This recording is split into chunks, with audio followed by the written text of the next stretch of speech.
자, 두 번째 수평 방향 안밀도. 자, 6개월 후 연직 방향의 안밀도가 10%였다면 이때 수평 방향 안밀도. 그래서 이 안밀도를 수평 방향 그다음 연직 방향에 대한 안밀도를 평균해 가지고 우리가 안밀도를 구하는 공식이 하나 있었죠. 그죠? U는 어떻게 하죠? U라고 하면서 1 마이너스 가로 열고 1 마이너스 U V 가로 닫고 곱하기 가로 열고 1 마이너스 U H 수평 방향 안밀도. 이거는 버티컬 연직 방향의 안밀도. 이런 공식이 있었어요. 그래서 1 마이너스 여기서 여기서 지금 연직 방향 안밀도가 10% 그랬죠. 그러니까 0.1이죠. 0.1 곱하기 1 마이너스 U 수평 방향 안밀도. 자, 물어본 게 이제 수평 방향에 대한 호리젠탈 이거 이 안밀도를 물어보는 거예요. 그럼 이 안밀도랑 전체 안밀도는 얼마죠? 전체 안밀도가 바로 이게 되는 거죠. 89.58 그죠? 그래서 0.8958 이거는 뭐예요? 1 마이너스 0.1 가로다 곱하기 1 마이너스 UH에서 이때 수평 방향 안밀도 이걸 계산해 버리면 되겠죠. 자, 이렇게 계산해 주면은 0.882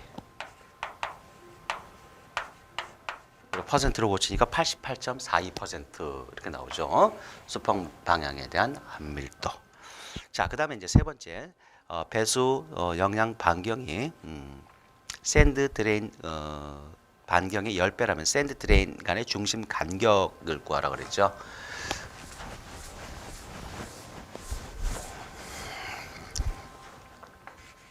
자, 여기서 이제 우리가 이제 이런 샌드 드레인에서 정사각이 지금 정사각형으로 지금 배열이 돼 있다고 그랬고요. 자, 정사각형의 영양원의 직경을 구하는 공식이 있죠. 그죠? 정사각형의 영양원의 직경. 그래서 이 영양원의 직경.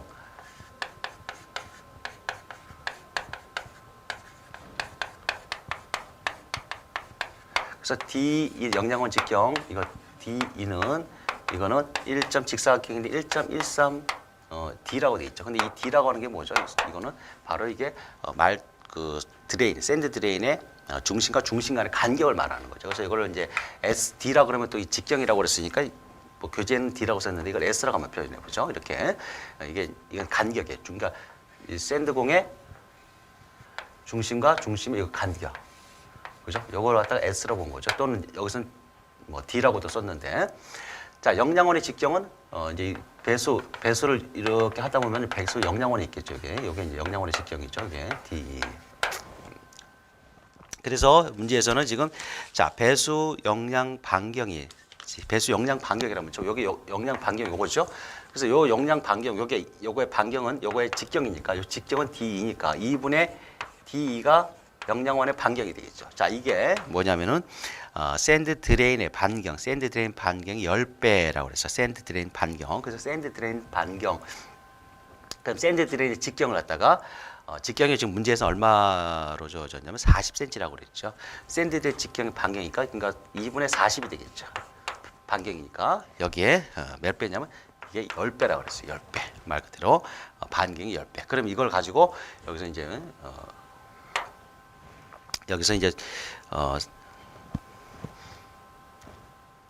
이제 문제 풀어 나가야 되겠죠. 자, 그래서 이제 이 DE라고 하는 거는 결국은 1.13S로 바꿔 쓸 수가 있는 거예요. 그죠? 1.13 곱하기 S 또는 스몰 D로 써도 되고. 그래서 여기 지금 구하고자 하는 건 S를 구하는 거잖아요. 그래서 이건 20 곱하기 10이고. 그죠? 그래서 S를 이렇게 해서 이제 정리해서 구해 보면은 353.98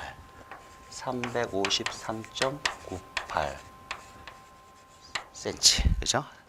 이렇게 구할 수가 있습니다.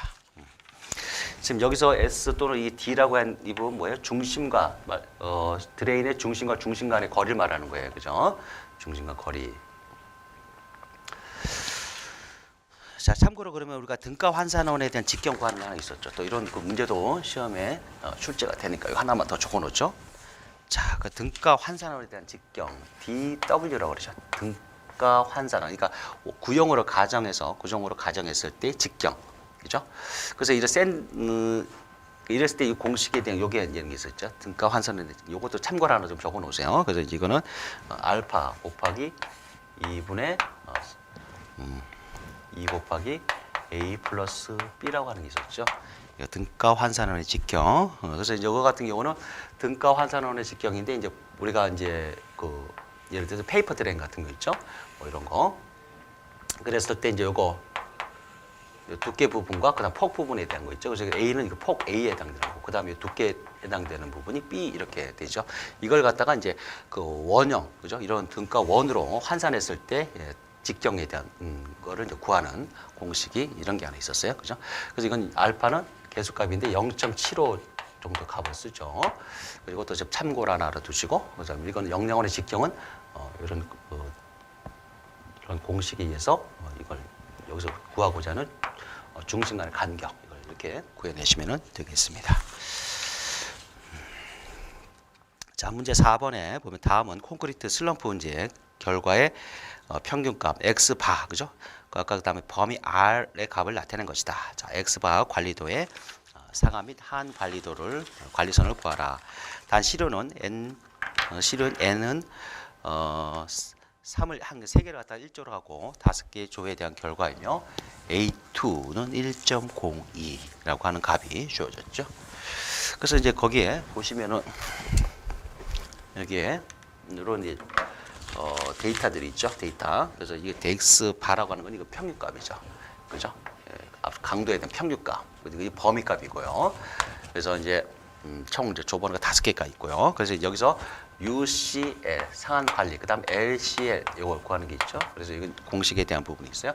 그래서 X 이 값에 대한 평균값을 내는 거예요. 그래서 이게 또 평균인데 이게 자체가 평균인데 한 개당 3개씩 해서 이렇게 되어 있는 평균값이죠. 평균값에 있는데 평균값에서 5개의 조를 갖다가 또 나눴으니까 이 전체에 대한 평균값을 또 구해야 되겠죠. 그래서 자, X 바에 또 바가 되는 거예요. 그죠? 그다음에 더하기 A2 곱하기 R. R에 대한 이 범위값에 대한 평균값. 이런 공식이 있죠. 자, 그다음 관리 한선에 대한 값. 이것도 마찬가지인데 똑같이 그 대신 마이너스가 되고요. A2 곱하기 R 평균값 이렇게 쓰는 거죠. 그래서 이거 이제 여러분만 이건 식을 가지고 이제 정리해 내시면 돼요. 그래서 X 바에 대한 평균값으로 구하는 거 이걸 다 더해 가지고 5로 나눠 버리면 되겠죠. 그래서 딱 더해서 90에서 더하기 점점점에서 마지막 더하기 85를 해서 5를 나눠 주니까 얼마가 나오면 80이 나왔고요. 그다음에 이제 범위값에 대한 거 R에 대한 평균값.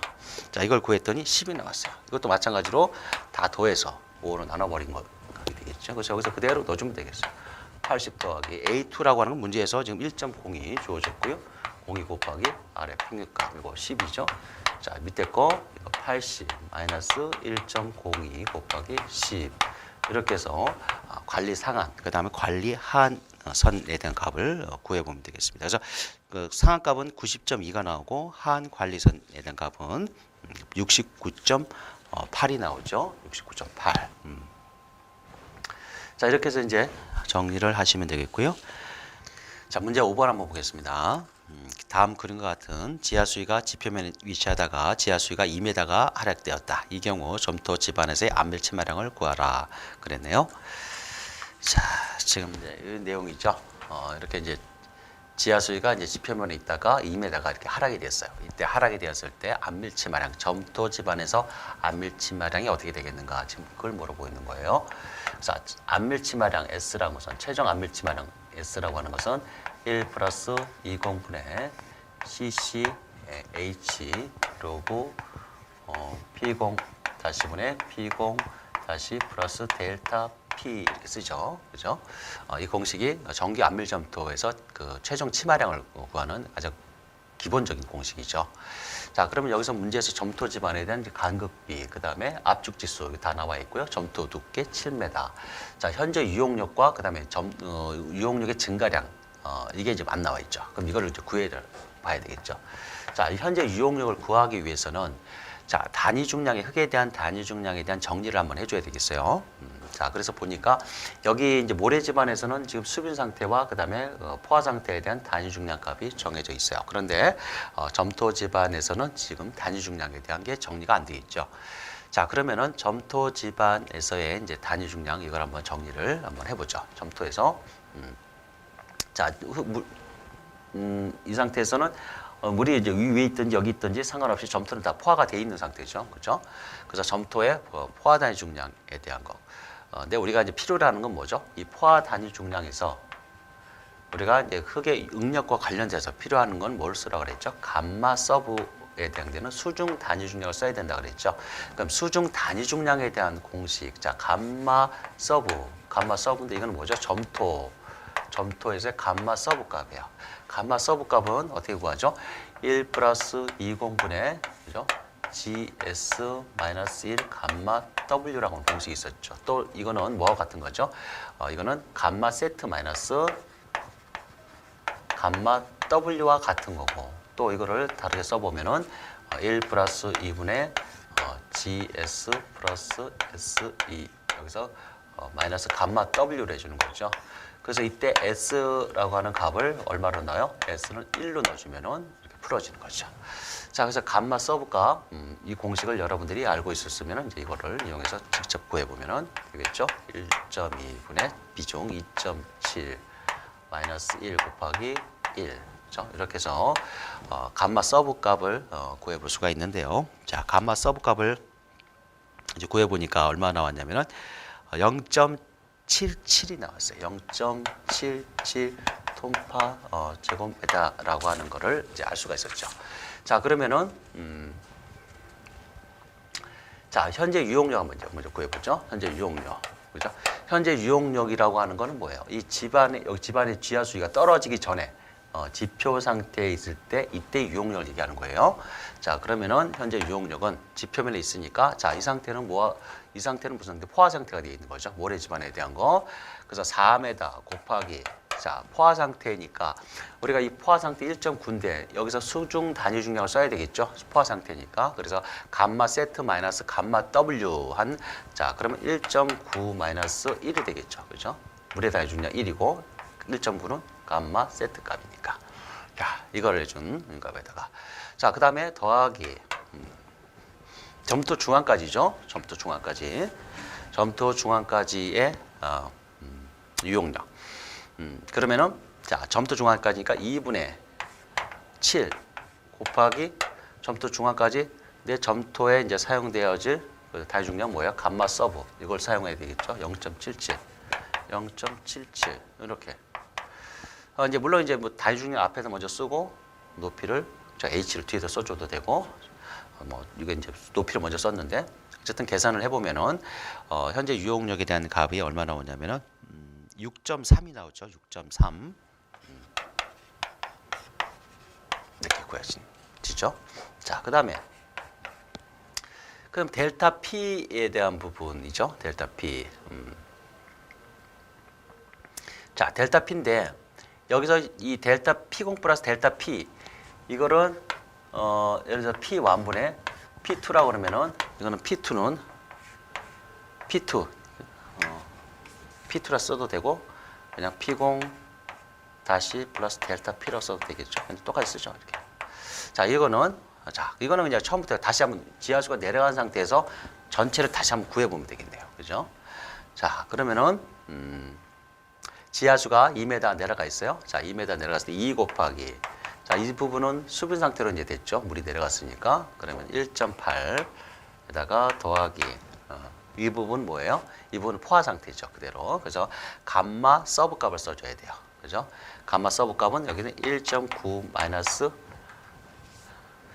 여기 높이부터 먼저 썼으니까 높이부터 쓰죠. 1.9 마이너스 1 그죠? 이걸 해줘야 되겠죠? 2m에 대한 거. 그 다음에 더하기 점부터 중앙까지 2분의 H 2분의 7m 곱하기 0.77 이거. 자, 이렇게 해서 계산을 하게 되면 얼마가 나오냐면은 2m 저하했을 때 약 8.1이 나오죠. 8.1 톤파 제곱미터.